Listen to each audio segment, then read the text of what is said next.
Greetings, flesh creatures. It is I, Megatron. On behalf of TFYLP, I want to congratulate you for listening to the most refined collective podcast on this miserable little planet Earth. Yes. Here you'll find knowledgeable fans discussing every aspect of Transformers and beyond. Now, enjoy the show while I continue my path to complete conquest of all of you miserable biological entities.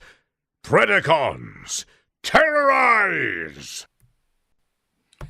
Hi, welcome to TFYLP, episode 519. We're live tonight, February 27th, Monday night. I'm here with Rob. Hi. And Christian. What up? And Phil. What's up? And I'm Lucas. So I didn't get the memo to be dancing on the show here. Just gotta mix it up. You gotta just get that energy going. The wind was in the air. Yeah. Also, I'm trying to get my digestive system to work because I just had a Pakistani spicy gyro. And yeah, I gotta get that thing moving through my body as quickly as possible because the longer it sits there, the more it just incinerates my internal organs. So let's talk about toys, for the love of God. Well, I was just going to say, I don't know how you guys do it living in Chicago. I would just, I probably already would have had a heart attack by this point with just all the like heavy, food that is available in the city. Every time I go there, I feel like I just have to start getting some Tums. Yeah, no, I've got like permanent heartburn. I'm not kidding. For what it's worth, omeprazole is wonderful, and you can buy it over the counter. Yeah, pantoprazole is what my doctor recommends. Also, lansoprazole. Yeah, they're all the same class. Yep. Got it. The blaprazole. Yep. There you go. So for a while, my doctor was like, "You're on a level of prescription that would be for someone who has an ulcer, which you don't." Like, yeah, not ketoconazole. That's a different thing. Okay. We're old. It's prozole is the suffix there. Anna does bring up the point about Kansas City barbecue, and if Anna's bringing up points, why isn't she on the show? That is a great question as well, Anna. Why are you not on the show? Sometimes you can just listen in and chat in and stuff, but you're doing stuff, or you don't want to put your makeup on, And like Ron just said, we sound like a bunch of old men. It's like, Ron, we're talking about a toy franchise here that is 40 years old. And some of us have been collecting it since the beginning. So yes, we are old men.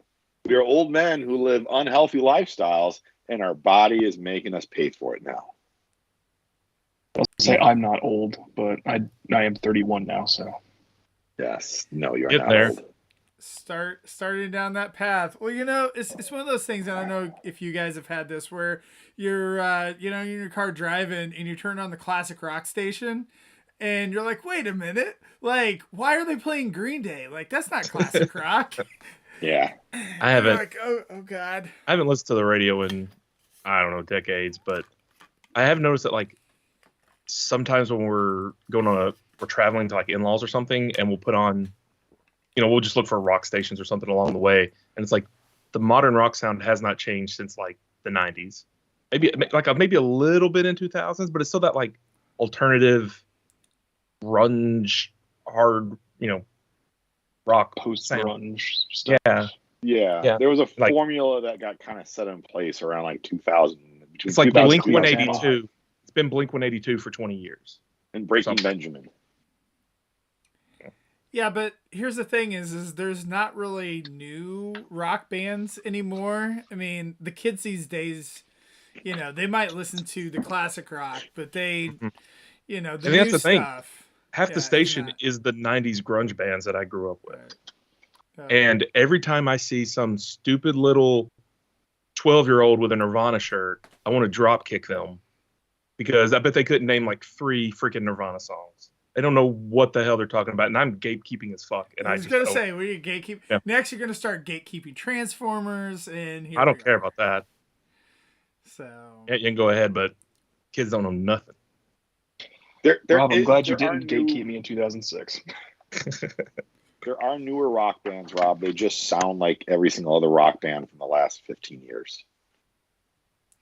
I will say that my local Transformers group, that we totally gatekeep the younger guys that would show up. We'd be like, wait a minute, you're into Unicron trilogy?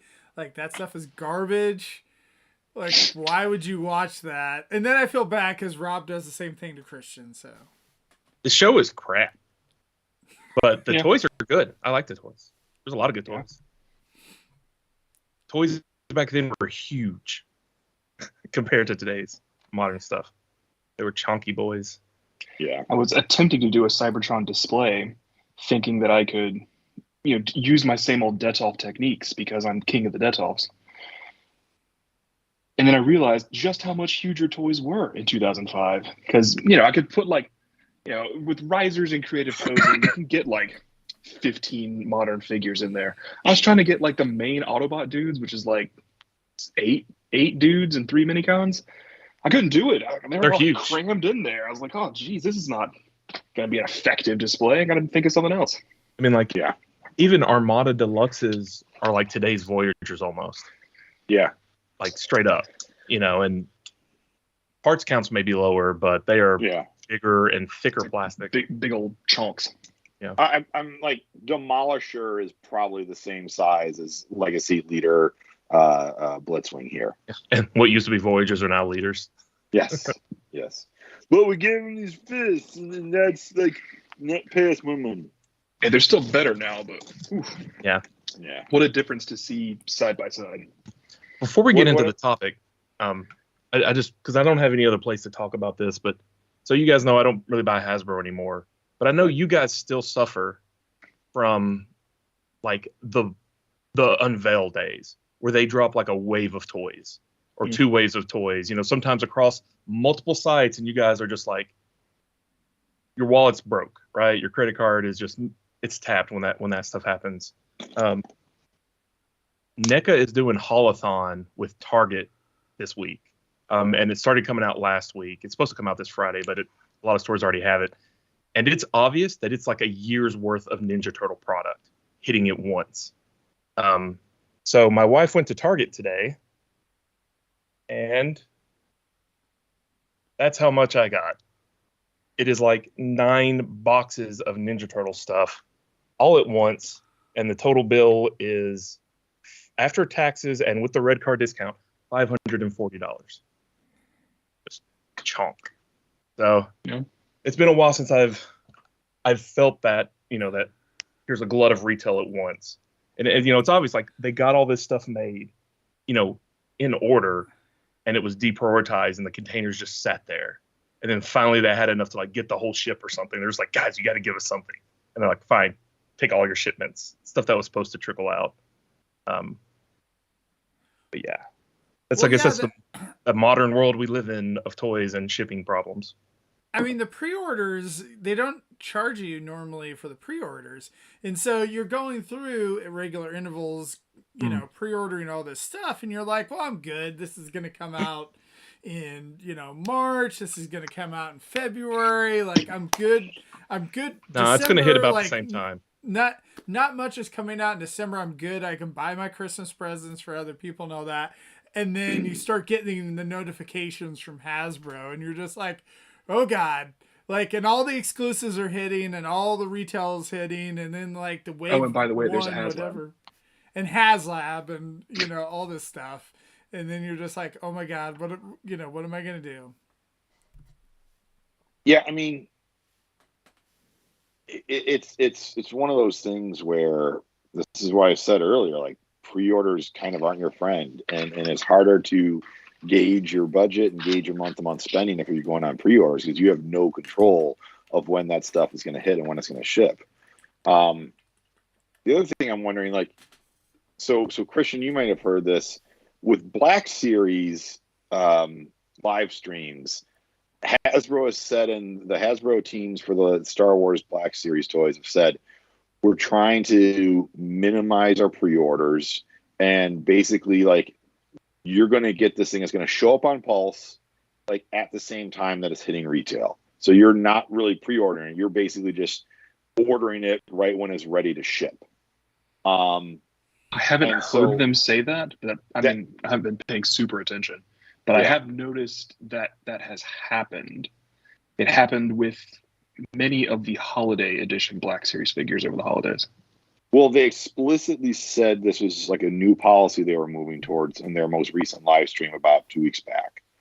And so I've read some toy websites that have tried to get clarification on that from retailers, from wholesalers, and it's been hard to get clarification on that. But we're seeing that to a small extent with Transformers, specifically with Metal Hawk and Twin Cast, where those things started popping up from retailers, like a week or two after they were announced. So 4 days. Yeah. 3 days. So I wonder if we're even starting to get that sort of without sort of any fanfare from Hasbro already. I have a suspicion it will happen tomorrow. Oh, with the Guardian Omega Sentinel or whatever? Yep. What makes y'all so confident that's what's coming out tomorrow or being announced? We have leakers. Okay. And we have appropriate wording from Entertainment Earth. With their sneaky drop zone things, they always leave little clues in there. Got it. But primarily, we have leakers. Well, and then I think New Age put up pre-orders for their Omega, like just today, didn't they, or something like that? Yeah, which people are not happy about. Why? Because it's a Legend scale toy that's $300. Oh, it's $300. Yeah. Oh, a Legends I Omega. I didn't realize it was that much. What size is it actually? Isn't that just I don't Titan? know. It's a big toy. It scales with Legends, so I mean, I guess if you took like a Legends toy and I mean, it would be a regular Titan if it was in proper scale. But I assume or maybe it's like Commander class size then. For Omega, that kind of makes sense. He's a smaller dude than Fort Max. And from what I heard, he's supposed to be motorized, so he actually will ride around the track like the G1 toy did. Yeah, so it's a high-end toy, but we've had this discussion before that like back in the day when Legends first started, they were a little more accessible from a price point, and so now it's like nope, not anymore. So Hasbro said that they're going to try to stop doing the big pre-order windows. So that when Black you order, Series has said that they're doing that. Black Series. Black Series has said they're doing that, and even with Black Series, there's been, again, from wholesalers to toy websites, there's been a lack of full understanding of what that means. They said for store exclusives, that doesn't necessarily apply because stores are going to run their stuff the way they want to run it. Got it. Oh, it'll be interesting. Like everything is still such a mix of pre-order and you'll see it in a year versus, hey, here it is, or you order it and it's like it's already in the US. They already know it's here. They just haven't, gotten it distributed exactly yet or whatever, but they know you're going to get it within a couple weeks type of thing. That's another reason we have Omega to think is coming tomorrow. Yeah. It arrived in ports 3 weeks ago. That's what Ron's saying. But it's just it's still all over the map, which surprises me, is what I'm getting at. That it's just some stuff is pre-order, some stuff made to order, some stuff it's here now, you can buy it. I feel like if I was the company, I'd want money as soon as possible, and so it just surprises me that any of it isn't until some of it doesn't get bought until it's there. I wonder if it's because like a canceled pre-orders or something gumming up the works or what. I don't know, but it's just interesting to me. Well, and the distribution too, like for example, you said Muddle Hawk. Well, that was through Big Bad Toy Store that he was available, but I don't think it's been available widely, right? Like has it been showing up at Target? It had retail and Amazon last week. Oh, okay. So it's still close 2 weeks after reveal. Yeah. Pulse hasn't shipped that yet. I have, Sometimes Pulse is first, sometimes Pulse is last. Yeah. There's never really any predicting. No. Right. If you're me, you just make multiple pre-orders in places and hope to get it first because you're a crazy person who needs things soon. I am so glad I am patient. That has been one of the most de-stressing things for me. It's like all I know is that if you get third party from Show Z or Big Bad, you are not getting it first. No. That's what I can confirm to you. That's about all I got. And that's fine with me because I haven't bought from Big Bad in forever, at least not for Transformer stuff. But yeah, Show Z is known as Slow Z for a reason, but they're honest. I still buy a decent amount of stuff from Big Bad, and my thing with their shipping being a little bit more delayed is like I'll have a pile of loot built up, and it's like, all right, I'm almost at the end of my 60-day window for some of the things in my pile of loot, and it's just like, but you said this thing's going to be here any day now, and I just need this other thing to show up, and then I'll ship my pile of loot, and they're like, no, you need to ship now. And it's like, all right, fine, I'll ship my pile of loot and cancel the other thing from you and buy from somewhere else. Oh man, that kills me, especially if it's something that's like they said was going to come out like in January, right. And then like, oh no, now it's going to come out in February. Now it's just each month they're obviously just bumping it because they have no idea, right? And you should just put a known on it. Like I get it, shit happens, especially lately. Shit happens, but was the pile of loot? Did they like compress that window? Because I swear it used to be 6 months. It's still 6 months. Oh, okay. I thought it was 60 days. 60? I thought it was 90. Maybe it might be 3 months now. Maybe it's 90 days. Yeah. It used to be 6 months. That's where I get mine. I just reached the end of mine. What did I get? And when did I get it? Moving in the middle of it is very confusing for my time frame, so I can't say. It's 90 days. Okay. Yeah. So they must have changed it at some point. I'm sure it eats up so much of their warehouse space if everybody is just sitting on their piles of loot for 6 months. So. Yeah. Right. So, anyway, and then also I think you can cancel while it's in pile of loot status. Is that right? Yeah, but you only get store credit then. Right. But still, even then, going back to some of the pre-order stuff, I could see where it's 6 months later and you're like, all right, I haven't shipped it. Do I really need this? Yeah. Kind of thing. So, I don't know. Yeah. And so our topic tonight is just talking about, essentially how you decide what to collect, I guess I should say. And this kind of came up a little bit yesterday, or was it yesterday or 2 days ago, Christian, we were talking about Raiden? Yesterday, I think. What's today? Monday? I think it was yesterday. Yeah. And you were kind of like, do I really need the, what's the new piece coming out? Yukikaze. Yeah. No, you're talking if you about bought the the rest version? You do, right? And yeah, he's talking about the MPG. Yeah. Yes, I bought Shoki and Getsui so far. Why wouldn't you buy the next if you like the first two? Or are you not into the first two? All right. The combined mode is hot trash. I don't mind the combined mode, actually. But that doesn't factor into my decision very much. Okay. There's a couple factors coming in here, which is why I sent this to Lucas and probably where this topic came from originally. So let's go into it. I really like the train bots, and ever since I found out about them, I wanted a set of train bots. First it was the G1 ones, and then when I realized I didn't want to collect G1 because they're not good toys, now I was like, well, I'm not going to do that and spend $700 on things I don't like. Right? Don't do that. Or $1,200 on things I don't like. However much Raiden is these days, don't do it. So, Yukikaze coming out from MPG would make me go even further over my budget than I am this month, which is I'm pretty close. I'm over. The Vance Hobby Power Links Optimus came in and kind of went, but I'm still pretty close. I'm really trying to stay in my budget more. So him coming in right now would blow my February budget out of the water. And I don't want to do that. I also have the first two, as I mentioned, and they're good, but they're current classics figures. They're probably leader or commander price point to me. That doesn't mean that's what they're sold for. I think they're very expensive for what they are, and there's like licensing, and they're a little bit more they're not complicated. There's just a lot of normal steps. There's a lot more but parts, like there's a lot to do. But it's not complex like the Moon Studio ones were.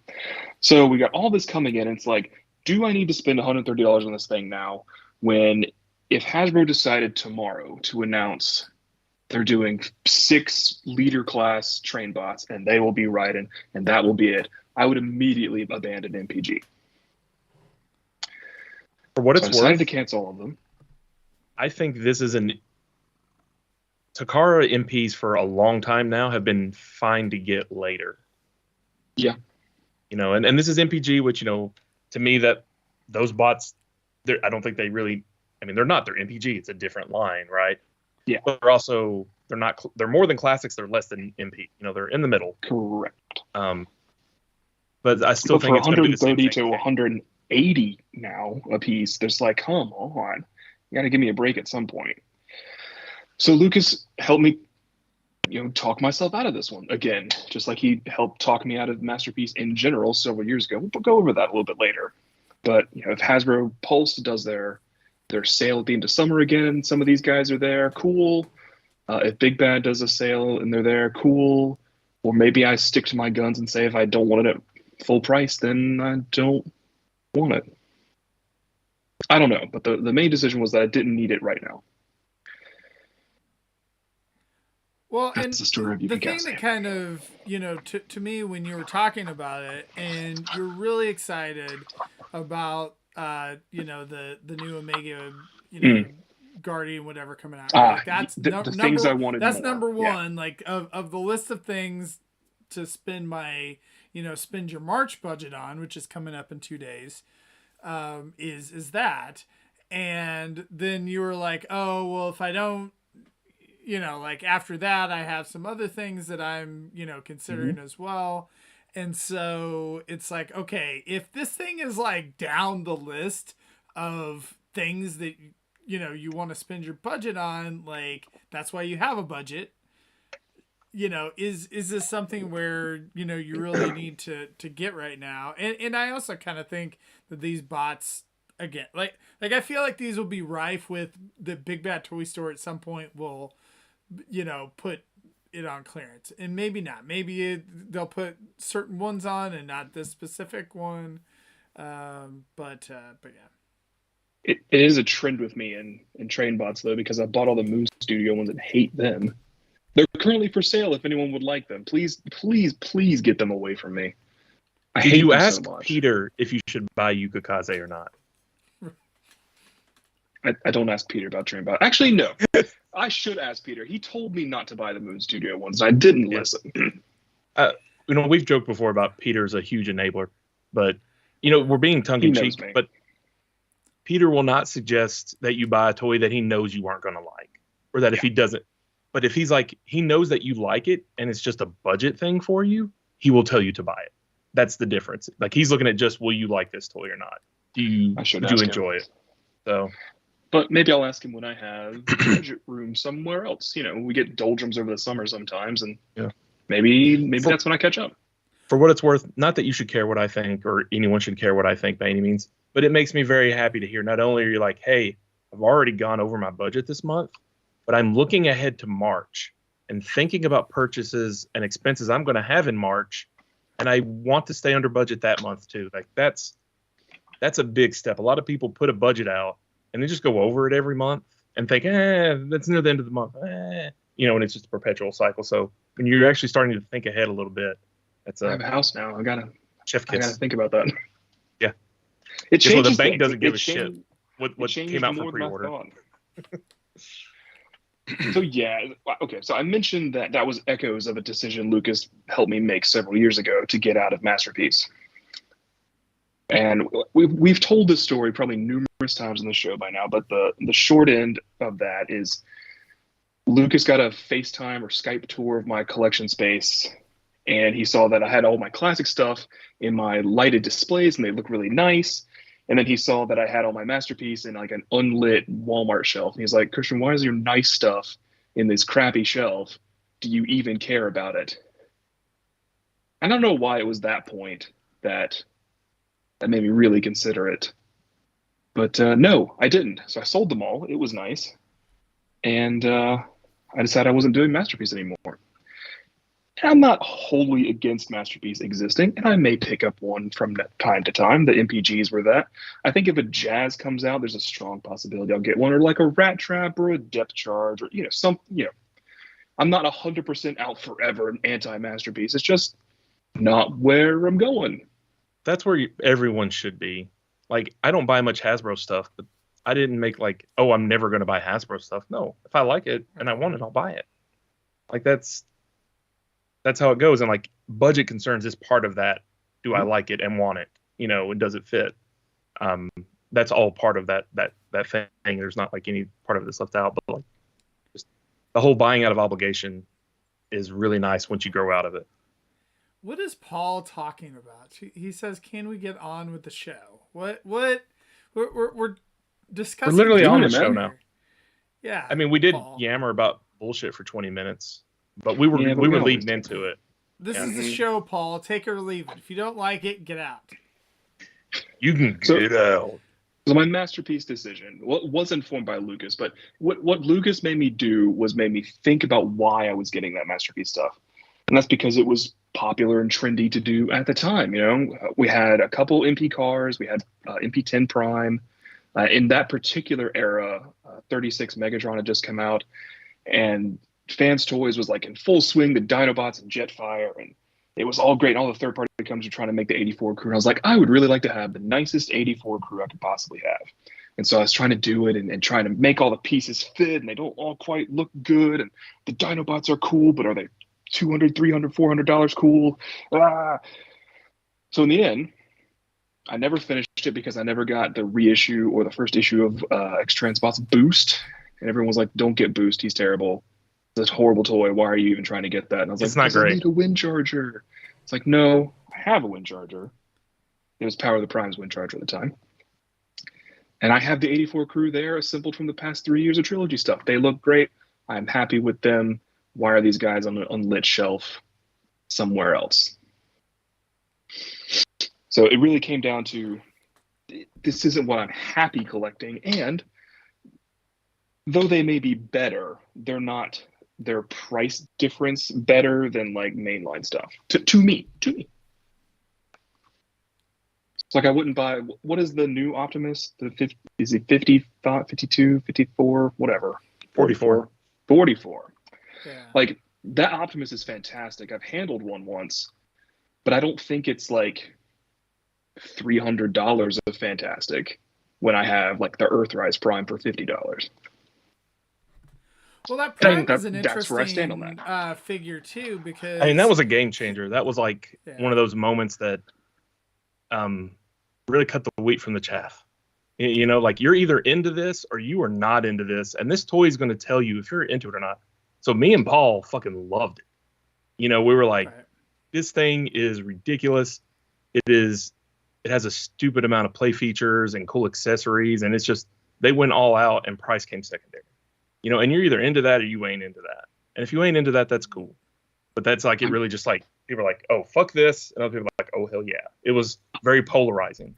I'm glad that you guys like it. I'm glad a lot of people like it. I'm glad it sold well. It just wasn't for me at the time. I like it.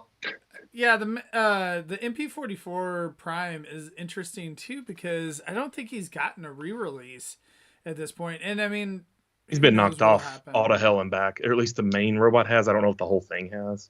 You could get the Nemesis Prime version of it without the trailer and without the audio clip backpack, and that was 220, 230 range. So I picked that one up, and I picked it up years ago. I still haven't opened it yet because I just like, all right, this is going to take some time for me to sit down. And part of me wonders, should I sell it? But it's like, no, I do want that mold. And I did recently sell my, I know it's not MP10, but my MP10 version of Nemesis Prime. So, to me, that was, okay, can I get the experience of that toy in a more affordable version? And the answer was yes. Well, and Phil, I kind of feel like that you and Anna have like a little bit similar collecting style, where a lot of times you just want to enjoy a toy. You want to have like a version of each of the various molds, whereas I feel like that, like Christian and I and Rob, we at least try to be able to more like somewhat definitive, I guess, in like the lines that we're collecting. Not to say that like if something cool comes out that you're like, oh, I want to get this, but I don't know. Like I know Phil, like again, this Nemesis Prime that you mentioned, just having a version of the mold. Yeah, I mean, I've just very recently gotten a little bit more firmer with some of my rules of buying and when to buy and being more disciplined. And I think now that we're post-pandemic, where some of the shipping stuff is a little more reliable, it is, I think, with a little bit better, with a little bit higher probability, you can look at what toys you need to order right when their pre-orders come up and what toys you can probably wait on. Scrap Hook, as cool of a toy as that is, I don't see him selling out anytime soon. So I've got him on a shopping list on Amazon. So once he goes on, a decent sale price, I'll pick him up then. And so what that, because to your point, Lucas, I am kind of eclectic in what I purchase. Like I've got a big MP display behind me. I got, third party mixed in there with official, Hashtag stuff. And I've got, another third party kind of Lost Light display that's a mixture of, what's the best version I can get of that crew, of the Lost Light crew. And probably a good chunk of that is third party, but there's some official Hasbro ones in there too. So, to your point, it is just like, do I like a toy? And sometimes do I like a character? I got the, what was the third Combiner Wars trilogy thing called? Power of the Primes? Yeah, Power of the Primes. I got Power of the Primes Volcanicus because, some of the Dinobots hadn't all gotten nice G1 updates in a long time. And they weren't necessarily that nice, but they still didn't get nice updates at that time. But that was like the closest we'd ever gotten at that point in time. So it was like, the fact that they did all 5 was news, which I hated that it was news. I hated that set. Selling that set made me feel so good because I did not like them to begin with. Like some were better than others for sure. Sludge was, I think, my favorite. Sludge and Swoop were the two best. Yeah, Swoop is usually good. I feel like Swoops are almost always good. I even like Energon Swoop, all said and done. It's way better than Grimlock. So if you're into Generations, you'll get some really nice Dinobots finally. Ignore the accessories. Right. I actually think that Volcanicus isn't bad if you get the upgrade kit. I don't need to spring for another, lipstick on a pig. Yeah, that is true. He's rather nice. I don't know. I like Volcanicus. So when Lucas asked if I wanted to join tonight, he pitched the topic as like, "What is your limit?" And so when do you say your safe word, Rob? And so that's what I've been noodling on all evening, and it's some intersection of what do I consider my collection? Do I like that product? And what does it cost? And there's like there's some formula in my head that does the math and multiplies them times percentages, right? And then comes up with a number, and it's either above or below that limit threshold, whatever it is. Like what's the company that does the really nice action figures for Transformers? They do it like $400. Like they did a Tarn, it was amazing. Flame Toys, yeah. Yeah, like their figures are amazing. Like at TFCon a few years back, like they had one they were really trying to push it. Like, here, hold it, check it out, and I was just like, it was really impressive, but like, it doesn't really fit in my collection, and it's like $400. Like I will wait for a $400 masterpiece version of it that transforms, right?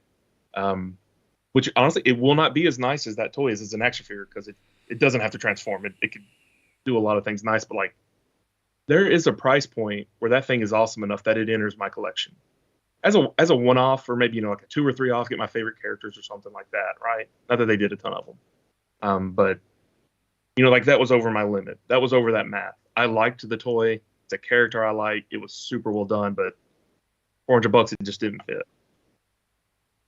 And like statues are a common example. Statues have a very niche market. And non-transforming transformer figures have a niche market. Lucas is in that statue market. What made those be part of your collection versus not part, Lucas? Well, for me, I like collecting Transformers art as well, and so I consider those statues, pieces of art. And I think as far as the other thing too is that a lot of times the masterpiece figures for me, like I would transform it once and it was fun, but then it's like I would never transform it again. So then they would just like sit there on a shelf. And so I'm like, well, if I'm just going to have my favorite representations like sitting there on the shelf, maybe I should just get something that looks really nice, like a statue, and that can kind of go up in my, upstairs display along with like some original pieces of Transformers art that I have as well. So that was kind of the thought. As to getting those. And the other thing too with those statues, I knew there was a definitive endpoint, and they actually didn't make all of the ones that they had announced. I think that they had originally, it was Imaginarium art, and I think they had originally announced that they're going to do 12, and I think they got through maybe 7 or so and didn't do the last 5. But for me, I'm happy with the character selection that they did. They did the Megatron, the Seekers. They did Optimus Prime, Ironhide, Jazz. Soundwave? I'm trying to remember if they did. They didn't do a Soundwave. Ouch. But that's where I kind of mixed and matched a little bit with that, where I have the 3A Soundwave that I put in there with it, and then I also have the 3A Bumblebee from the Bumblebee movie. And so those statues are kind of stylized versions of the characters a little bit, and so it fits, and the scales kind of is similar as well. And so that's kind of what I've done a little bit with my display upstairs, is kind of combined some of those 3A DLX figures and those statues. So when we, again, it's a lot of people, I think one of the limits they put on their collection is if they see a line that starts and it has a defined end, and so they see it as a collection and it gets canceled somewhere in the middle of it. They would say, well, now none of this is worth it because I didn't get it all. Did you get tempted at one point to say, fuck all this? Oh, with the statues? Hard it to TFCon. Yeah, because they didn't finish the line. So the thing about the statues is they're actually hard to offload because they were hard to sell to begin with. That's why it got canceled. But they also the boxes they come in and all that. I mean, they'd be a nightmare to ship. I'm assuming that I would have to, throw them on a table at TFCon or something if I was going to sell them. And probably be discounted at that. Yeah, because even then that's hard because people can't fly back home with them. Right. Yeah, that's one of those, you need to take your crap to the UPS store before you leave the city. Right. We've all done that. But yeah, and I think too, I don't know, sometimes for me, I've almost offloaded things where I know they're easier to offload.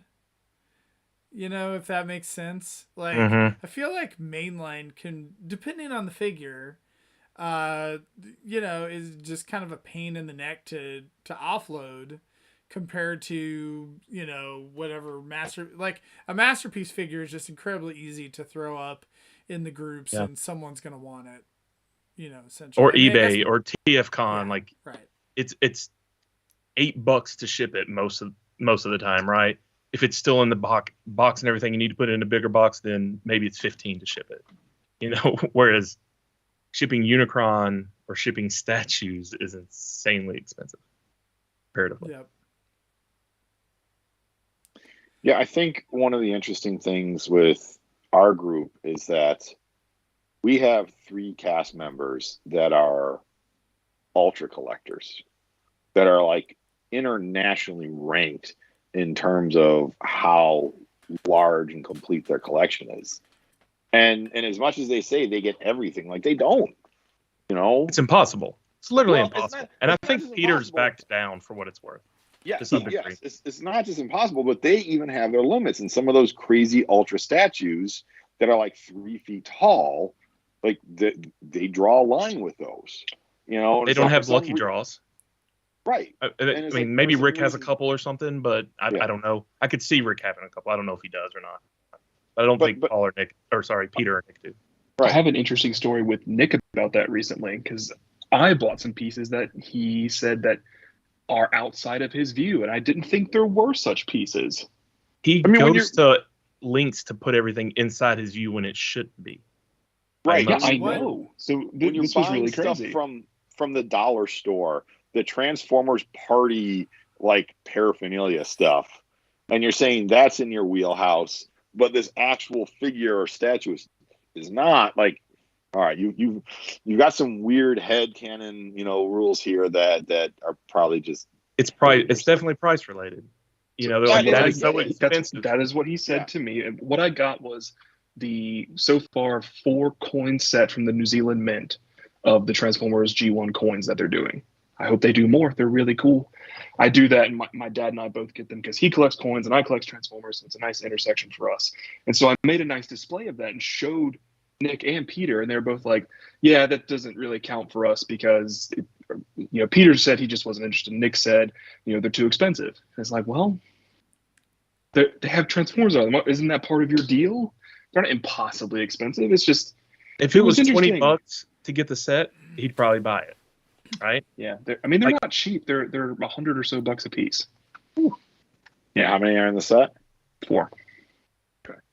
But I mean, I think that's my now. point that I'm trying to make here is even people that we know that are internationally ranked ultra collectors have a line. They have some sort of internal formula, like you said, they're doing some math, Rob, like you do, and they're just saying this is not something for the price that I feel fits my collection. For Nick, like anything under a certain price point is fair game. If it's got a Transformers anything on it anywhere, and he Yeah. I think he genuinely enjoys like the kitschy random He enjoys that part. memorabilia Yeah, brand definitely. stuff. He definitely likes it. Yeah. But yeah, when it comes to it's that, but it's $100 for a coin, he draws a line. But like, I don't know how he ended up on the stupidest damn thing, the NFTs. I know he was really, because he's like, oh, I have to get it, and we're like, no, you don't. It's not NFTs real, man. in general, like, I'll take you a screenshot, bud. How's it sound? You're good, But I am surprised with that too, because I know like Nick has kind of drawn a definitive line and said only things that are sold in the U.S. and I guess the NFTs technically are U.S. sales. I guess I don't know, but yeah, there's like, plenty to of me, stuff I in the feel like US it'd be you have to easy. buy.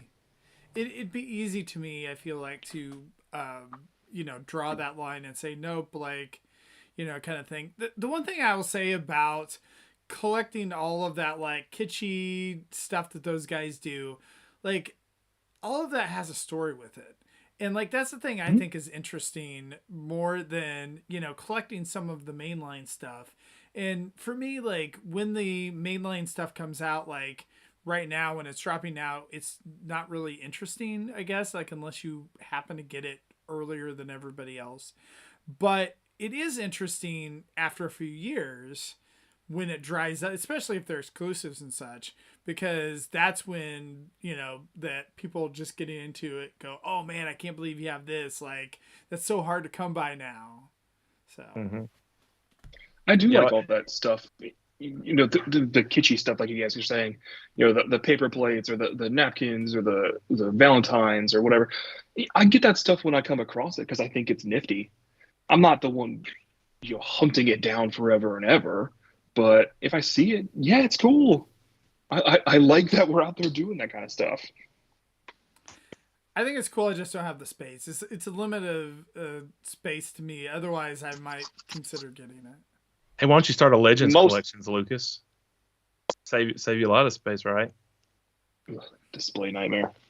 But the Legends, I could kind of see where things were going with that, with the price. So could I. And I was like, man, I don't know that I'm gonna want to spend $300 in a couple years on, the Titan class guy or whatever. Like, but a bunch of figures, it's like, okay, it's like $90 a pop. Like a lot of those Legends figures are masterpiece price now. So Yeah, I have a couple of Legends figures. Like I bought the Ninja Turtle ones, and then I split a set, and then like they were Brawn repaints. And then I bought a couple of the mini bots as they recolored into what the e-hobby set recolored them into. They say they're Go bots. Those guys. Yeah, and so like I bought a couple of those, but I haven't kept up if they did any more. Every now and again I'll look, and I didn't see any that they had made any other ones. But they're just a Cosmos and a Bumblebee, so Bug Bite and I don't know, Blue Cosmos, whatever the hell that name is. I hadn't seen any others. Pathfinder. Yeah, but it's I thought those were neat. They're not expensive. I don't have a Legends collection at all, but I have a couple few things if I think they're neat and I like them. The price is low enough. So my question, Rob, too, is that internal calculation that you guys have for those things, like, is that constantly changing, or has it changed like over the years? Because I know Anna was bringing up like triple digits, like spending over $100 or a couple $100 or whatever on a figure. And to me, I feel like I definitely remember when I first started collecting, I was like, man, I don't know that I could ever spend $100 on Definitely a Transformer. And I remember I even was like not so sure about buying like the Masterpiece cars that were like, it's like, oh, I guess I'll like get this, like I can get them from Japan like for $50-$60. Yeah. I remember that. I remember that very well. Yep. I was fresh out of college and didn't have a lot of money to spare on stuff like that, and that was a hard choice to try and do. Yeah, 2006 was my first BotCon, and I remember I was buying I was looking at the Diaclone gun that ended up being like the basis for Treadshot. Was it the Magnum? I was looking at that for like 100 or 110, something like that, and it was just like, oh man, I can't spend that much on a toy. And we were just talking in the chat. Anna's like, once it gets to 3 digits, it's scary for her. And it's like, hardly ever buy anything that's less than 3 digits anymore. Like there's plenty of Hasbro stuff that is still under 3 digits, but a lot of it comes in a big wave, and you're spending 3 digits at once, regardless. You're getting more individual items for it, but I do somewhat agree with her, although to a lesser extent. Like, it's really got to be a special thing for me to spend, like, it's probably not 100 anymore. It's probably 150 on one item. Like, what is that item that's going to make me do that? And my most recent one was the Fantabi Optimus. But, like, I don't do that anymore. That's part of the thing with the Yuki Kaze. It's 130 or 140. It's like, jeez, why am I doing that? At this point in my budget, that's if you don't love that toy, budget. If you don't just like absolutely love it when you get it, and you're just like, hell yeah, Right. So do you have a limit for classics? So like, I assume you bought the Victory Saber set. Yeah. So that was like 180 or something, wasn't it? Yes. Yes. And Titans, of course, are like 160, 170, 180 now. But I know those are coming each year, and that's like, I don't know, 4 things a year. That's not that bad.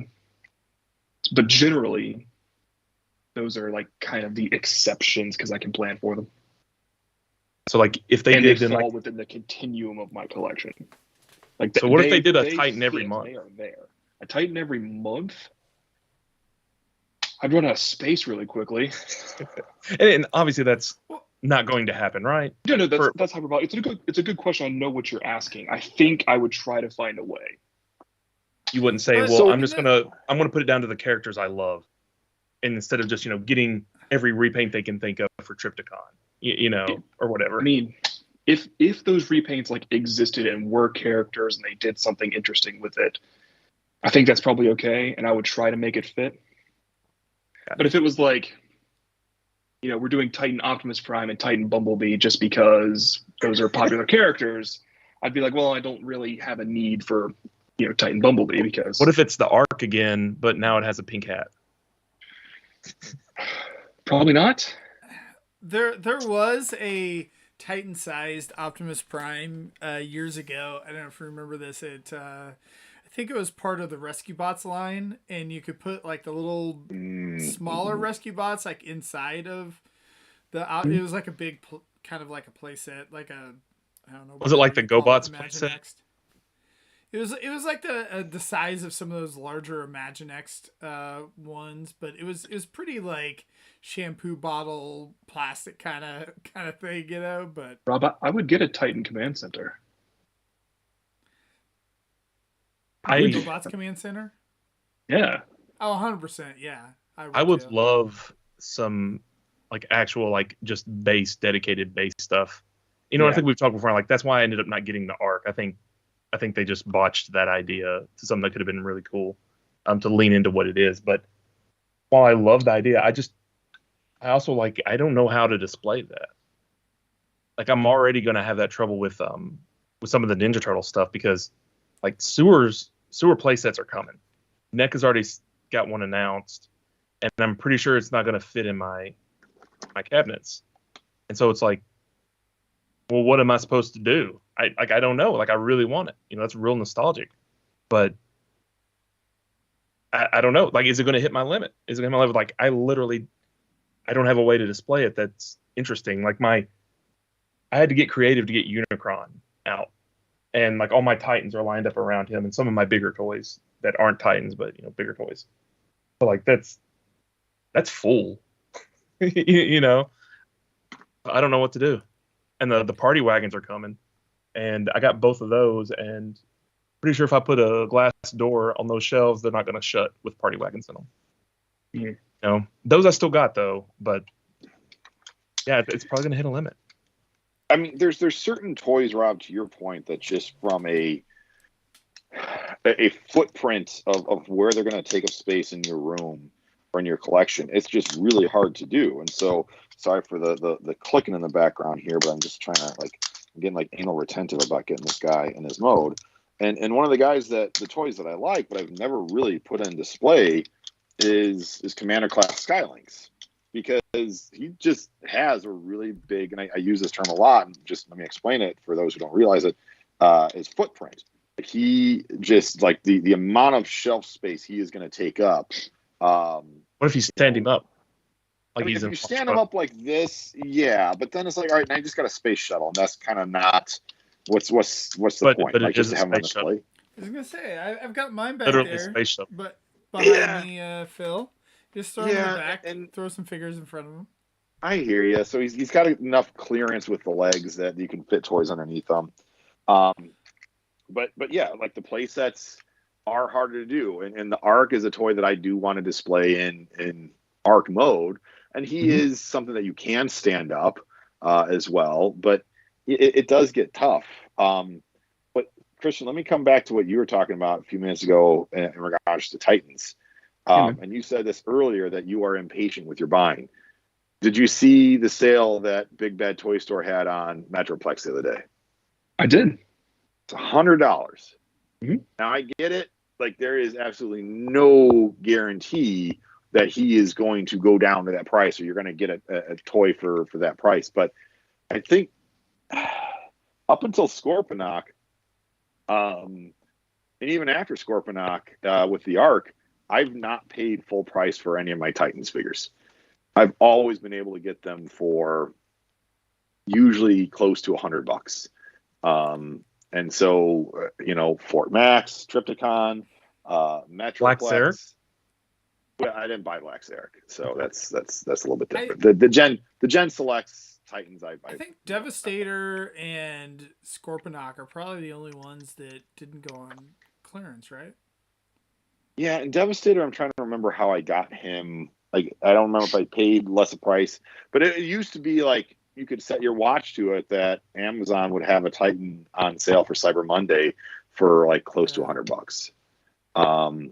So it's just one of those things where, you know, this is what I espouse right these days with my collecting is be a savvier collector, but also like, and we talked about this a few episodes back, have your toys tiered out. If you've got a tier A figure that like, I want this toy, I'm going to pay full price for it, and I'm going to have a pre-order for it. And honestly, if I can't get it, if my pre-orders fall through, I might even pay a premium to get this toy because I like this figure, I like this character, whatever your rationale is, you have that. But I think for most of us, there are toys that don't fit into, you know, your A+ tiers that if you miss out on, not the end of the world, but you can probably wait for them to go on sale at some point. Or guess what? Even if you don't find it on sale, even if it sells out, some dude's going to be selling it in the groups, you know, in a year or two, maybe probably even less than that.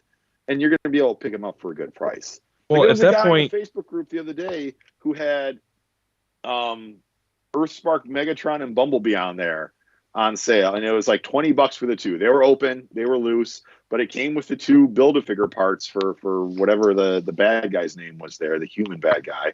And like he just said in there, like, I was sad.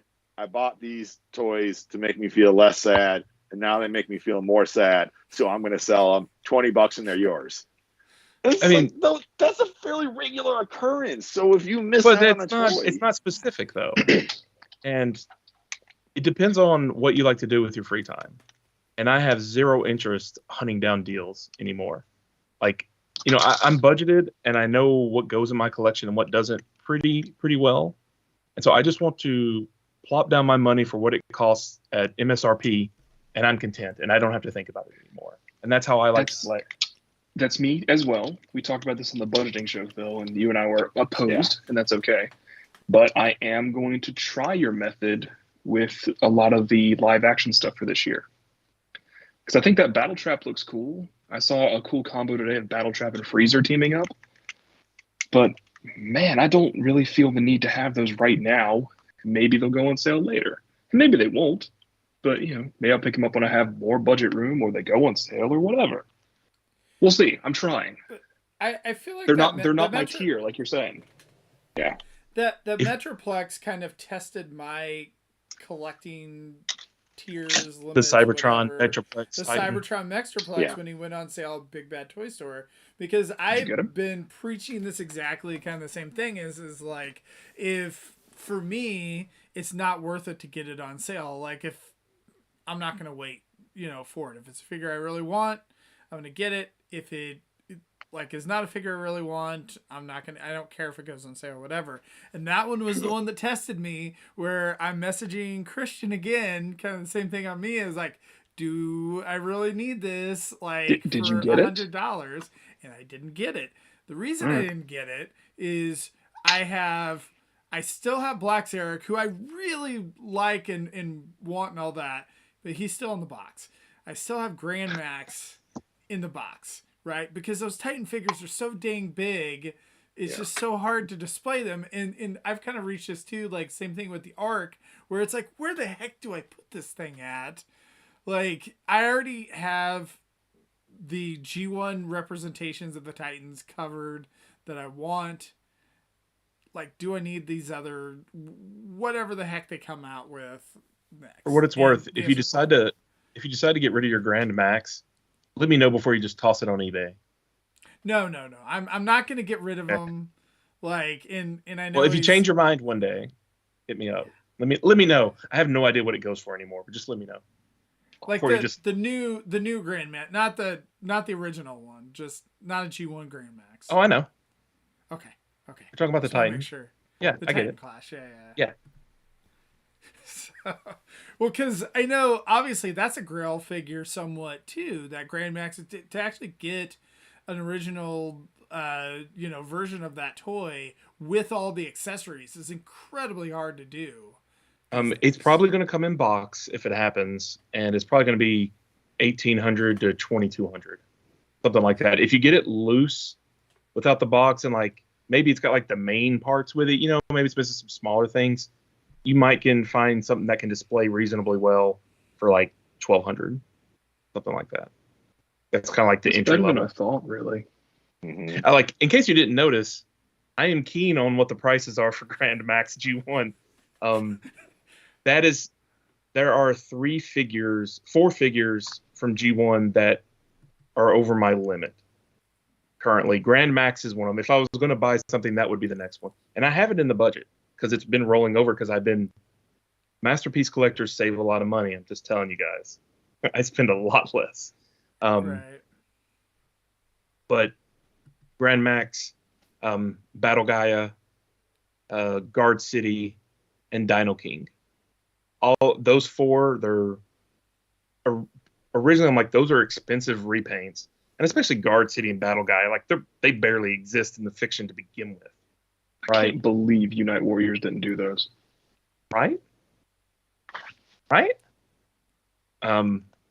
But so like those 2 are really easy to chop, especially when those are like, oh, at this point, I don't know, they're probably $2,000 for the box or something, or up. I don't know. I don't keep up with them, but like Dino King is pretty close too, because there's a lot of the shells are original for Dino King. But you know, I have Monstructor, and he's really tiny. It's a very small figure, you know, and you can't play with it because one of the dudes' GPS are just going to break it. You know, and the shells You know, turn to guys are slime. GPS. My Dino King, I already see him. He's going to be coming out, and he'll be great. And Monstructor That thing is not going to be great. That thing It's gonna is be super. It's It's going to be. great. You know what though? But the G1 figures weren't great either. So no. That Dino Uh, King, it's going to be total hot trash, but like, it's going to be so cheap that like, it may be under my limit because I don't know that I'm going to get any other one anytime soon. And you know what? I might get it, keep it for a year, and then get rid of it, right? And I've enjoyed my $50 or whatever. I'm kind of surprised you didn't do the Fans Project Dino King. That's a cool combiner. I did. Didn't like it. I mean, I still have it. He's right there. I mean, it's okay put together. It doesn't fit aesthetically with anything. Yeah. And I didn't get the shells. The shells were a real pain in the ass to try to track down and very expensive. And I just didn't go down that road. So Yeah, the Yeah, Fans he's right Project there. Dino It's not great. King, it's not like it's definitely one of those toys where the sum of its parts is better than the individuals. Because the individual bots don't look good, but as a combiner, he looks decent. But he's so much smaller than the rest of the third party combiners. So it's like if you said, That well, kind of fits because toy wise, Dino King It does is a fit. smaller Like combiner. he's a little smaller than TFC's Road Caesar. So I got mine like kind of on the same shelf because you know it's like random toys, late era, you know, shoved over there. Yeah. Like I mean, he looks good enough, but like it's from that era of we do stylized takes on things. Right. it was that first era of third party, like no, this will actually be like a character you recognize, and we can't name it this, but we can't make it exactly like what it was on the screen. And nowadays, yeah, you've got so many third party companies going like, no, we're just going to make exactly what you saw on the screen. Like I almost got Grand Max at TFCon this year. I ended up buying 0 Transformers instead. I bought nothing at a show. That's the first time I think I've literally just bought nothing other than food. But I spent so much time at my table, which was, you know, helping Orson, but you know, selling a lot of my own stuff too. Like it was so busy, and I was enjoying it. Like it was just hard to get away and go look. And I spent maybe 15 minutes total browsing the dealer room. And by the time I got over there was some guy that I honestly can't believe they were even humoring at Art Fire's table. And that guy was like taking apart multiple Grand Maxes to put them on one to buy. And I can't believe he was even like okay with that. And like, you know, and he was taking down one that I was like, maybe today's the day, you know, and then that happened. I was like, oh, that guy's annoying. I just moved on, you know, one will come around later if I decide I want it. But even then, I don't know where I'd put it, to be honest. I mean, I don't know. I could make space. My G1 stuff's nice and spaced out.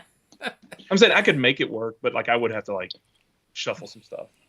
I'm sure I've brought this up before, but there is a Star Wars Black Series TIE Fighter that came out, I believe, for The Last Jedi. And it's a beast of a toy. I mean, you're talking probably a footprint the size of Unicron. And I remember seeing it, like, when it first came out, it was like $150, maybe $100. I don't remember. But it was pricey, and then it just kept getting lower and lower in price, got clearanced out. And I even saw it at the toy store by my house about a year ago, a loose one for, I think, like $35. And it's like, even at that price, I can't take it home because I just don't have the room for it. So, like, I have a line just with space sometimes.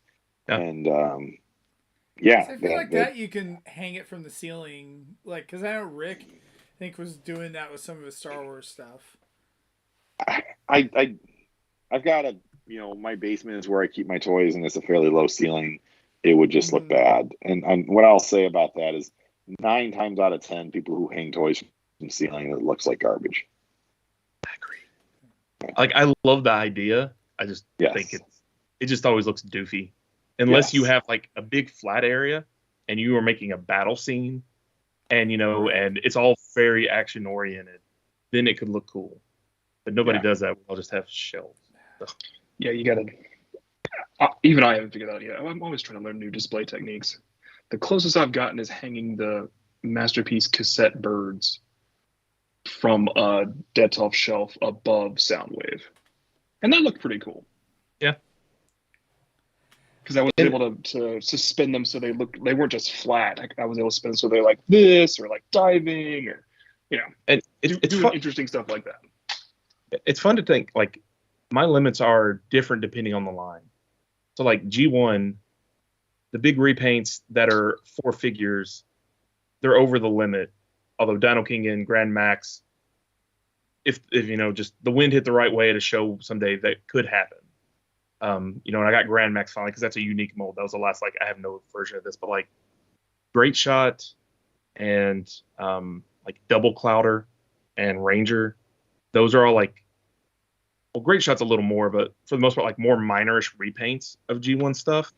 And like I've held off on those too, even though like Ranger's not that particularly expensive. All said and done, he's probably like $150 or something, maybe $200. I don't know, something like that. He's not that bad in the grand scheme. And Great Shot's usually like $400, complete loose.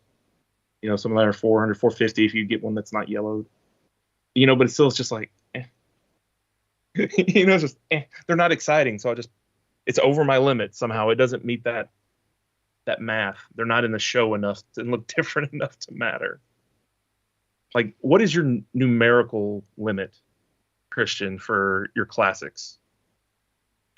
Typically, I don't buy more than $100 figures, except the Titans and the Except Titans. So that's and the I guess the HasLab stuff. Mm-hmm.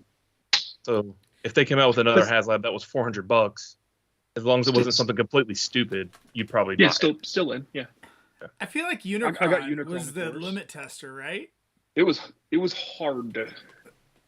That was hard. You guys probably remember that, up until a month before Unicron stopped funding, I had lost my job. Ooh. So that was difficult to put together. I was trying everything I knew how to do just to live and also try and get Unicron going. And I did, and I'm glad I did, but that was tough. But I wasn't, if at all possible, I wasn't going to miss out on something as much of a landmark as that was. So my $100 rule isn't a hard and fast rule like, Pirates of the Caribbean. It's a guideline. Like, my Masterpiece limit is, I don't know, for the most part, if they put it out, I'm going to buy it if I like it. Like they're like, given the known prices, right? Like, this size of figure is going to be around this price range, and that's just how it is. So I'm probably going to buy it. The limit tester there is going to be if Fans Toys ever does their Fort Max. And that like, their Hannibal's really good. Like, if anybody wants a Cerebros Masterpiece, like, it's a really good figure. It's easy to transform. It's fun. It's it's a great toy. Like, you have no place for it, Christian, but you would enjoy that toy. You would like it for what it is. You know what I mean? You're not gonna get it and be like, oh, this is why Masterpiece sucks. Like, no, it's not complex at all, man. You I know, always appreciate when good friends like you know how to say that to me. yeah. You know, again, you have no place for it, but it's other than like the wrists are dumb, but you know, minor things, right? Um, A lot of my toys' wrists are dumb because that's just what they are. yeah. Talk to Anna about wrists or shoulders. Like I Oh my suspect goodness. from a money point of view, I would probably buy the Fans Toys Fort Max. But it's another case like the sewer playset, like I just don't know where to put it. And I think it's that I Fort want to Max make would make room for sense for you. Like that's what you do. but it's That's not what I so do. heavy. Like you said, I have no I floor would like it, but it space. doesn't go for me. But it would make sense with again the Yeah. continuum of what you have. I don't know Oh, why yeah. I'm making this motion for I don't continuum. know. I've done it twice. It should But be like that's this. See, That's the continuum. continuum. But no, I like see, yeah, we did I would bring love to up get it. I Paul, just don't know where to like, put it. Where would I put it? Paul's asking if we're bringing up lucky draws, and we brought this up like earlier in the show. Paul, you Where need have to you pay been, attention, dude? Yeah, this is why Paul's not on the shows because he's sitting here doing other things while he's watching the show or Well, whatever too. the only So, hard I think lucky draws really only can be serious for the mega collector and the ones we know that's over their line, except for maybe again Rick. I feel like I if think Rick happened Paul, upon it, honestly, well, that's what I was getting to. Like, I think at that point you have to get into character collectors that like want every version of something. And the only person I think we really know hardcore into that is Paul. And we know Paul buys some crazy stuff. He's bought some insane Seeker stuff. And I think I'm sure he'll type up like in 2 minutes when chat catches up. There are two lucky draws out there that I would really, really like to get. I don't know how I would possibly justify the expense of them. But what are they? Somehow, like you said, if the wind blows the right way, yeah, I might do it. Which ones? They are Blackfire Convoy. What is that a repaint of? Fire Convoy? RID Optimus Prime? Okay. Like I'm not the fire truck. Okay, got it. Yep. And the Flame Convoy Skylinks edition, which is Cybertron Scourge in Skylinks colors. The hell, Cybertron Scourge. He's a 3-headed dragon, leader of the jungle planet. Got it. It's one of those. I never knew that existed. These days, Scourge actually means Scourge again, and so like the era where they just kept trademark names and threw them on whatever random toy. I've forgotten a lot of what. Now there's two Scourges. There's the Unicron dude Scourge, and now there's a movie character Scourge. He's a different guy. Yeah. But yeah, those two. I mean, if you were at TFCon Blackfire Convoy and your budget was doing good, you were caught up on your mortgage payments, and you're just like, oh shit, paid off my house, and I won all the lotteries, baby. So I've been buying so little, and like my Transformer budget is floating really high, and it's actually just going into my house, and probably gonna pay it off in the next couple of months. Shit's happy. That's cool. Yeah, I mean it's congratulations. It's been a big focus. Like we really, we originally were gonna. I think we're more on track to pay it off at the end of last year, but life had other ideas, and then things changed, and we spent our money somewhere else for a bit instead. But yeah, so it's either way, it's still happening. That's going to be exciting. I don't know what to do at that point. I want to work less. That's what I want to do. Right. Yeah. But I don't know. Yep. I mean, my job loves me. And I don't mind my job. It's a little stressful, but like, I don't know how you go in and just be like, hey, can I'll just like have my salary and I'll work 20 hours a week. Right. How does that sound? Like I'll work like 10 to 2, and like, let's just do that. Cool. That could work. It could not work. It's a weird conversation, but it like could. It'll probably happen at some point, not this year. Because ultimately what they would do is like, hey, Rob, we got this other project. And Rob, we got this other project. And the next thing you know, you're working like 37 hours a week and you're making half. Like they never up your income. They just make you work more. Yeah. Yeah, that actually happened to my father-in-law. Like he worked for Cheesa, general manager for Chili's or was. And up until he retired, he tried to go part-time and he just ended up working full-time, but at a part-time salary. It's like, ouch. Yeah. We're pretty strict around protecting everyone's time here, but that's with a 40-hour work week ish, Mm-hmm. So it's it would be hard to actually adequately perform this job and at hours like that. It's just the truth of it. So Yeah. But anyway, back to Transformers. So Zaldron was bringing up about the guy in KC that has all those lucky draws. I'm trying to remember who he's referring to. It's you. It's not me. Your Patrick secret Mahomes. lucky draw collection. See, like lucky draws are like just not even on my radar. Like I don't know if he's talking about the guy from Wichita, or if there's another guy I was thinking about too that has a bunch of stuff too. Like there's like a couple like big time collectors or whatever around this area. So I don't know if that's Is Mega Toy Fan out there? I know he's got quite a few. Oh, does he? Or maybe he's prototypes. I think he's got at least a couple. I mean, and I think that's one of the things that we don't have that much on the show is we don't have like, and I think Paul's probably the closest to this are the mega collectors that are going after not a complete collection per se, but going after the really high end, like the grail of grail kind of pieces. For them, I think it's sort of, I don't know if it's a flex kind of thing. I don't know like what drives that as much, but that is a different breed than the mega collectors that we have as part of the cast with, the completists that Nick and Peter and Rick tend to be. Right. So yeah, I don't know what drives those guys as much. Like even with Paul is like, well, it's a version of Starscream, so I'm going to try and get it because it's a version of Starscream. So he's trying to do the completest route. And there's some things he owns because it is sort of the flex and the have it to show it off and that sort of thing. But I don't know, Transformers, there's definitely those collectors in the Transformers world. It's just, I don't really feel like I interact with them all that much, to be honest with you. Or maybe they just don't deign myself worthy to interact with them. it is what I've noticed is interesting. Like there is definitely like an underground secret cabal for really rare high-end Transformer crap. That's like thousands of dollars. Like you have to know somebody that has one of the three that are kind of known to the community, and that person has finally gotten old enough to say, I don't want this shit anymore. Yeah. Or something bad has happened. People are getting older, right? And the collection is being offloaded. They don't want to just take lucky draws to the comic shop, right? Generally they know people. Like if I get hit by a bus, Amanda knows a couple people to contact, to like figure this out. And I've told her, like, the answer is they do whatever they think is fair, and I trust them inherently. Yeah. And they deal with it. They take out their time, they take their commission, their cut, whatever it is. I don't care.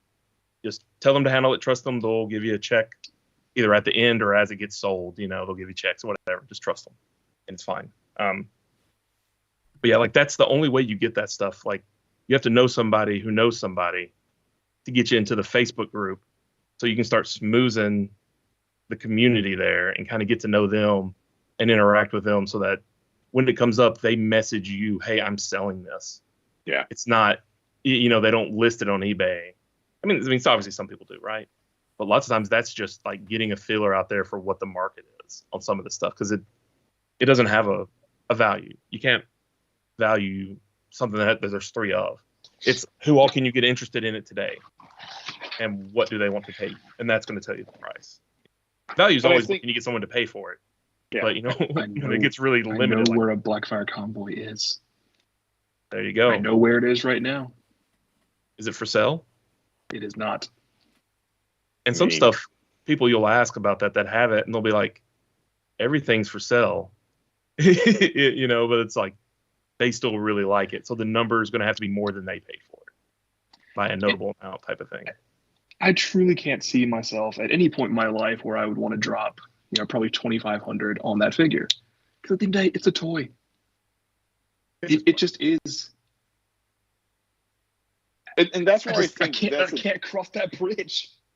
And if there's collectors that are like this that listen to this show, watched our show, please, like message us. Because like, I'm not trying to be an a-hole. I just literally, don't really know that many of you to know what your mindset is. And we don't want and to I'm not out saying you your if mindset's you want wrong. to be underground and be secretive about what you have. We're not doing that. We would like to know. Inquiring minds want to know. Because to me, it's a different sort of driver than the person like yourself, Rob, who wants, the Grand Max. Like there are people who want to complete a G1 collection, and there are pieces, especially the Japanese stuff, that's super pricey. But you're buying it because you want that sense of completion. I will never buy the white headmasters. Yeah. That's over my line. The 3 extra headmasters that like came in a box, like there's 3 random ones, and then there's like the elephant shuffler and and those as well. But like that knockoff set came out a decade ago. I'm totally good. Yeah. Yeah. So. There you go. And I know they're Paul knockoffs. says we need to have our own topic for some of that stuff. So I mean, there you go, Paul, and you need to be on it. But come do it. Yeah, I definitely think all that kind of stuff. I enjoy talking about some of those kinds of guys because I know it's something that I'm never going to own. I love hearing the stories about, and like that's where like Peter, I know, had done the Infinity Closet for so long, and he wouldn't necessarily finish. He wouldn't necessarily feature lucky draws on it, but like a lot of the stuff, he'd put rare stuff on there and like kind of tell the story of it. And it was really neat. Maz would do that too, like with some of his writing that he did. So like that's the thing that always interests me. Like I always enjoy talking to those guys, even though it's like I can live vicariously through them, through some of the pictures that they take or videos or whatever. Or showing it off, but I'll never be at that level. And I think I'm like Christian. Like I don't think I could ever see myself at that level. Like it would have to be something I'd really, really want. Like you said, there's a crazy paint job, and then it's just going to be like, the most expensive toy I ever bought is something that is unique and is a grail for me. But I was drunk when I bought it, and I didn't think the bid I put on eBay would actually go through, and it did, and I was lucky enough that I could afford it at the time. But I just don't see myself spending that much on a toy, Christian. Like you're saying, like to get to 4 digits on a toy, I just like there's a law of diminishing returns, and this has exceeded that. What did you get? If you don't want to say, I'll talk to you about it later. Oh, I've talked about it before. It's the Dino Riders Brontosaurus. Oh, right. Yes. Yeah. Paul brings up an interesting point. He's like, I mean, we spend 4 digits on toys all the time, but not on a single piece. Not a single piece. And that's it. And that's, to me, that's where the budget helps. And that's why, like, I even, like, flirt with the idea of a Grand Max and maybe a Dino King is because, like, I have it in the budget. It's why I got Grandis. I had it in the budget, and it was a unique mold. I was pretty excited for it. What you said earlier about it rolling over and continuing to roll over really stuck out to me, because in theory I could get there if I stopped keeping up. If I decided I'm kind of done with classics, I have my toy budget auto draft. It just goes. So eventually it could do that, and I thought that was really interesting when you said that. Yeah. But yeah, I mean, like, I could go big baller, as Paul would say, and hit up Artfire's website and put some insane stuff in the cart and come back next week and be like, got them. And you know what? I might. I don't know. We'll see how I feel. I'm not planning on it, but I keep up with his site. Looking for those for when the confluence of it's in the wind, when the wind in the trees lights my fire. Well, and I think the thing that's hard with some of that stuff too is that the prices have reset. And I don't know like specific figures, but I don't know, Rob, like, you talked about like the Grand Max, like, have you seen that price increase or has it been pretty similar over the only steady place you can see it is, or at least that I found, is like Artfire site. And that's because he's hunting them. And my understanding is like actually in Japan, like he's sourcing these figures and I Right. suspect he's putting a lot of it together and making pieces to sell whole. I mean, and he'll sell the loose as he has, but I expect as he finds other stuff, he'll put it with it and make another nice one. And so like that's the only place I can consistently kind of get some prices for that. And for at least for the very few items I look at, the prices have been pretty stable for the past 5-6 years on this stuff, because I think the market for it is also really low. But there's enough of a market and prestige on it that keeps them from like just drop, right? Because enough other people buy it just because of the prestige of it, So yeah, like none of this stuff shows up on eBay anymore, honestly. Like you don't have to know a guy to get the kind of stuff I talked about, but it would help, especially Battle Gaia and Guard City. Like those, you might have to know somebody before a really nice one gets snatched up, type of thing. If you were just like hardcore for it, but you know what? You could message Artfire, be like, "Yo, I am interested in this. Put me on your list," type of things. And I think he would accommodate that as much as he could, type of thing. Matt from Transformerland may do the same as well. I miss not having him at TFCon this year. I always liked his booth. He's got to be there next year or this year. He'll be there, I'm sure, in Orlando, right? He has to be. It's like I don't know where he is. Is he in Florida? He's in Gainesville. Yeah. Close enough. So I'm gonna bring it back to the original question. How do you find the line? And for me, it's just been years and years. It's probably like 20 years at this point. How old am I? Old. It's been years of trial and error. You find what you like. A lot of my stay in budget thing this year is try and stay in my lane. And it took me a really long time to define my lane. Bots are in it, but those aren't a thing really anymore. Live action is still in it, but maybe only barely. Classics is my bread and butter.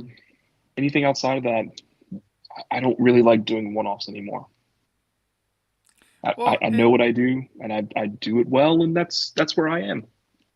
That's the thing that's been difficult for me, because I've been classics as well, but they've released a lot of stuff over the last couple years, and they've gone deep cuts. And I debate. I'm like, is the Shattered Glass stuff is that my lane?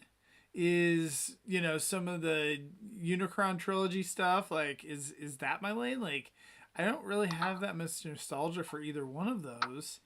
G1's more my thing, so it's like, should I cut some of that kind of stuff out and save the budget, or do I want it because it's gonna go with my classics collection and it'll feel incomplete without it? And that's, Lucas, where I would say have it as a tier B toy. And you've said you've walked through Target and seen something on sale and it's there and you pick it up. And I think that's okay to do that sort of splurge. Armada Starscream. I'm not a giant Armada fan. That's probably one of my, especially the newer versions of that toy. I do dig the designs on that quite a bit because they've streamlined it a lot more than the original one was. But, that doesn't mean that I feel like I now got to go and get Armada, Prime or Hot Shot. So, I don't know. I feel like that's where Ann and I, with our sort of eclecticness to our collecting, there is no I've got a rule that I have to get all of these. Eclectic collecting. Eclecticon. Are we eclecticons? Only if you collect icons. I don't know. But yeah, so I mean, when you have the downside of having no rules is that you don't have something stopping you from buying certain things, but then the positive side of having no rules is that you don't feel like you have to get all of the line or all of a wave or any of that sort of thing. You buy what you like. That is one thing that makes 3P Masterpiece, and probably the same if you bought 3P Legends. There's a deep well of stuff there, and nobody buys the line really. I mean, there are Fans Toys collectors that buy everything Fans Toys does, but most of that is, well, which is your favorite Ultra Magnus? Which is your favorite Springer? Springer in particular has a gajillion versions. Things like that. So it's it's like, I don't buy everything from Fans Toys or XTB, but I buy a lot of each. I buy the ones I like best. For you, like on the TFW, there is a thread I like that is the Masterpiece toy thread, and it goes out by season, lists all the characters. I think it even has like some toy only stuff in there. I believe is in that list too, and says here's what your Masterpiece options are, if anything exists. And some of it is like Dino King. It has Fans Projects Dino King. It's like, not really accurate. Right. This is what you got right now. Like, this is as close as it gets. It. Yeah, no, like I'm pretty sure in Devastator, like it even says Combiner Wars Devastator. Like, here's kind of, and the Titans are probably in there because it's kind of all you've got. It's best you get. And when people like to kind of rag on 3P for retreading a lot of the same stuff, and there's definitely some of that, but I don't think they're any more guilty of it than Hasbro. But the truth is, we have most stuff. Most stuff, at least in the U.S. show, is there or coming. The Japanese show is starting to get filled out.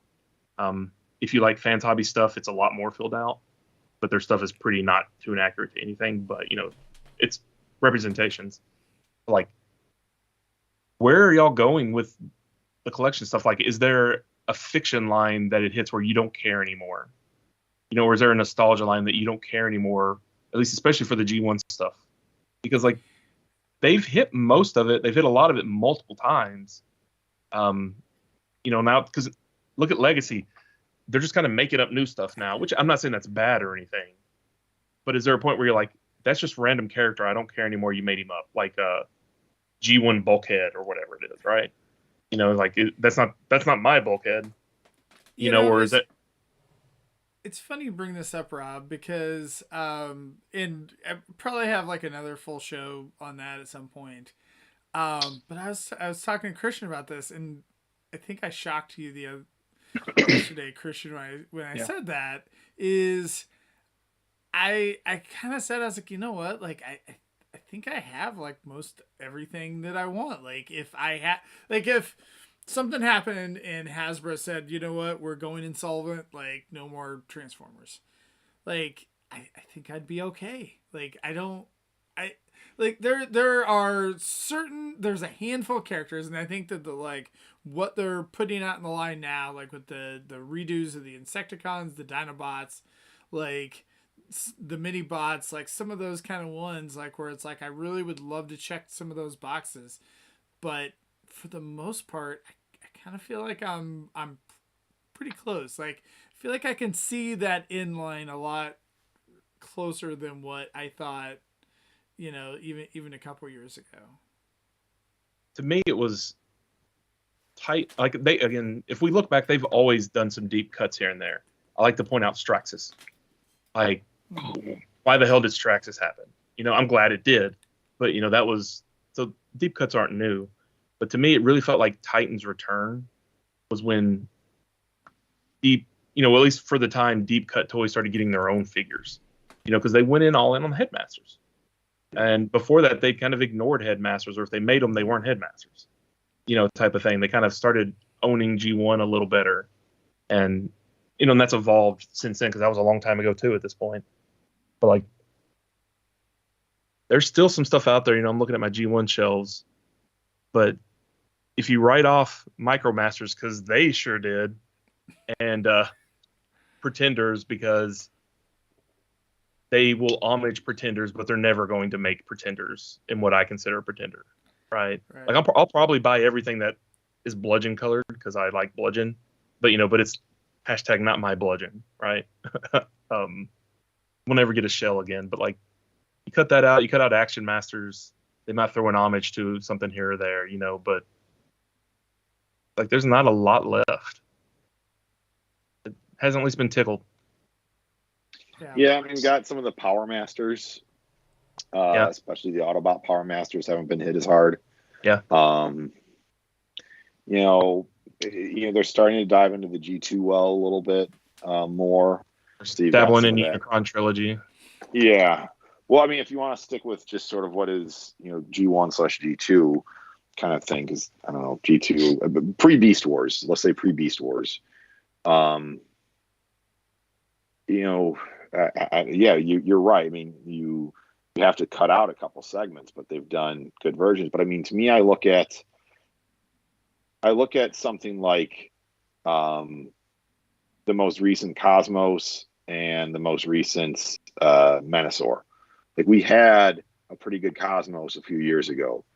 We had a not a great Menasor, but a decent Menasor, and about 7-8 years later, like, we can do it better.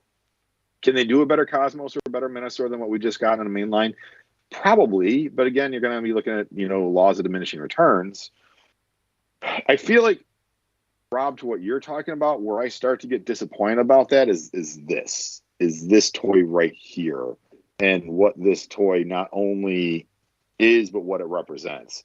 This is new fiction. This is new media. This is a new character, and they gave us a shitty toy for it. And so, to me, that becomes disappointing, because in some of the past, like what you talked about when we were, when Transformers Animated first came out, we got some new designs, some new characters, but certainly new designs, and those were far from shitty toys. Those were awesome toys. Transformers Prime came out, we got new designs, and we got cool toys that were high-end toys for the most part that went with those. We're getting that with the movie, but and I think that's where the next thing comes in, Rob, is how much do you like the new designs and new stuff that's coming out? And some people are into it and some people aren't.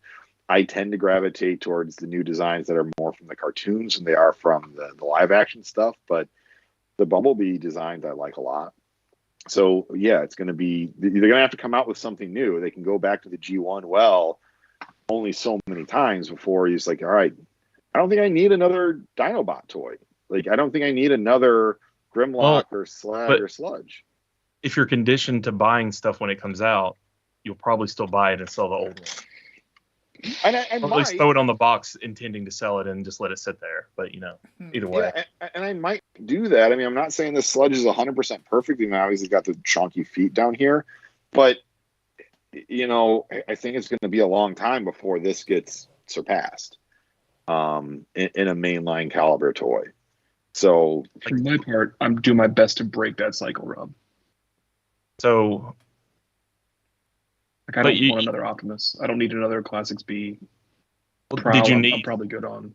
Did you need a G1 Bulkhead or G1 Prime RC? Well, I really like both of those. Those are hard though too, because I feel like that Bulkhead is a really good toy. That's the thing that's hard. Is what if the new Optimus is a really good toy? Well, which one? Then who? Oh, what if the new Optimus? Yes. Yeah. I think at that point, I'm looking at different repaints. Just like Phil was talking about earlier with his not wanting to get 44, but he got the Nemesis version. Yeah. I think I end up coming back around on that. Sometimes some of the Hasbro stuff I buy is because it's a weird repaint that I like, that tickles me some way. And maybe the new one gets repainted as Hero Prime, and that's who I get. Or there's Ava colors of it now, great. Or if there's Fire Guts for it. I look at that's something like that. Yeah, if I look at the G1 stuff pre-Pretenders, I really just see the Headmaster Juniors, some of the Power Masters, and Omnibots. Sandstorm. Omnibots. They're not in the fiction though. Broadside. Broadside has a Titan's Return toy that's decent. It's not good. We need a better Computron. Decent. Yeah, it's decent. It's not the worst. It's alright. I mean, but Sandstorm, there is not a good Sandstorm. Considering the original Broadside, there is a good Sandstorm. He's not accurate. Yeah. Correct. That Sandstorm is fantastic. I love it so much. But it's not Sandstorm. It's just Springer wearing a new coat of paint and some new wings. No, it's so much. I mean, it's an amazing figure, but I would really like to have an accurate Sandstorm, like the one that's coming out next year. Remember last time we thought that, and it was G2 Sandstorm. Yeah. Which was even weird. better, to be honest. This one was listed as a mainline leader class, so I think we're pretty safe. Well, it'll be interesting to see what they do. Yeah. But yeah, there's not a lot left, so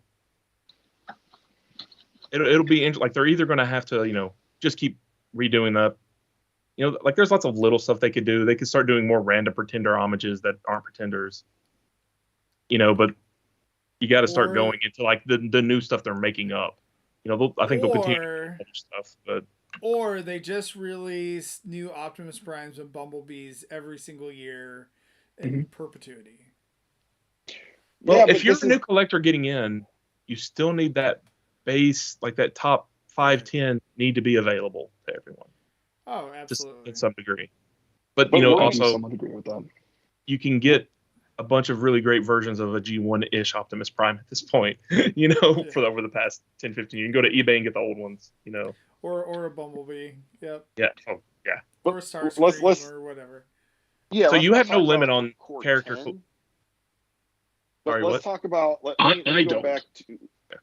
Yeah. Well, let me talk about like characters that are more like your B level characters, like Cup and Scourge. Like we like. B? A minus. All right, that's fair. B Um, plus. Yeah.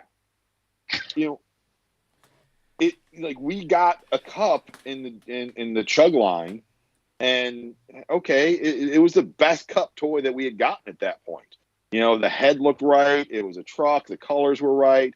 He had the homaging chest and all that thing, but it wasn't Cup. Same thing with Scourge, where he was the stealth bomber, and it was like that's a darn good toy, but it wasn't quite Scourge. And then we got Titans Return Scourge, and now we've gotten Studio Series Scourge, and it's just like it's kind of we've gotten to the point where, and maybe Cup is saying is defeating my purpose because they gave us Studio Series Scourge, and then they gave us Studio Series Buzzworthy. I'm sorry, they gave us Studio Series Cup, and then they gave us Studio Series Buzzworthy Cup, and I bought it because I'm a fucking schmuck. Right. You're proving my point. Right, Yeah. exactly. I was gonna say I don't want to talk about Cup. It's Like, it Cup- pissed me off that I Overall- ended does that up matter? getting the other one. That is Like gonna I be think the easier- Titans easy- Return Cup was a great toy. Like, was it G1 Cup? Yeah. Titans Not Return really, Cup I did not but it was a great like. toy. The LG one was Yeah. I like the LG one better. Yes, I like the, Orion the, out of the that Titans Return for LG for Titans Return was way better. But my point is that how much better can they make these toys to be more screen accurate to get us to want to buy them? And my answer is it's going to be harder and harder to do Infinitely. so.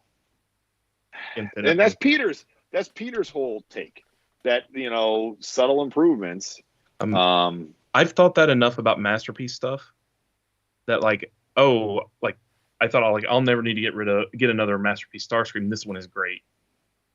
And then times changed, engineering got better and aesthetics changed, to the point where like the one I have now is going to be a lot harder for me to replace than the original one was. But talk to me in 5-10 years. But that's the point, is it's getting a lot harder to say Yeah. I want to replace it. Yeah. But Never say never is what I've learned. No, Like, never say never. But it is getting to be a tougher and tougher choice. Like my Zeta Superion, yeah, that's going to be a really, really hard Superion to replace. Oh, I mean, Unless you're Christian. That's your Christian. I'm I didn't getting replace it. the Fans Toys one on that if they ever put out the last two bots. Okay. TBD. Not going to hold my breath. Is They went up Fancy's for ever pre-order gonna now, at complete a least. combiner? Superion's Never supposed to happened. be the next one they're gonna finish. Like they've shown all the final parts for it, and the first add-on one. parts make stands, and like there are pre-orders up for it, but they're all sold out. So either I missed the boat, or people just put up listings and they don't really have stock yet. So, okay, it's going to happen for Superion at least first, and we'll see how big of a mess it is, or maybe it'll be all right. Viewers and listeners, where do you draw your line? Drop us a note. Let us know. Is it just I a think Coke line? I don't think it's that. I mean, we've gone a while. There's still not a definitive answer for any of us. Right. I think it's your own personal line. You know what I mean? Like I don't think my line is going to be the same as yours, or the same as Paul's, or the same as Rob's, or Phil's. So, Lucas, yours and mine are really close, but we still disagree. Mhm. yep, that is true. Yeah, no, nope. I've really tried to cut out. Like I know you still buy a lot of vintage, Christian, and I've really tried to cut that out. myself. Not as much these days. He buys vintage Unicron trilogy.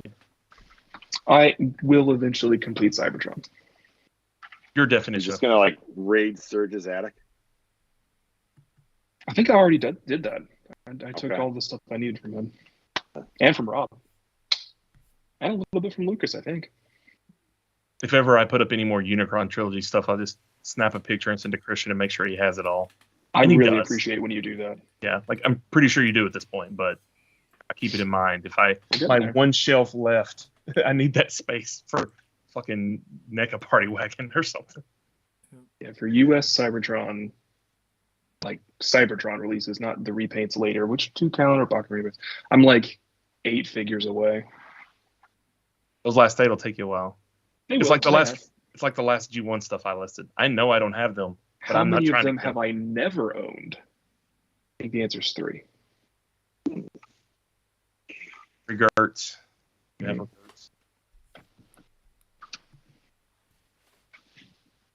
You do what you can. So You do your best. yeah, so in the chat, Zaldron says I buy what I want.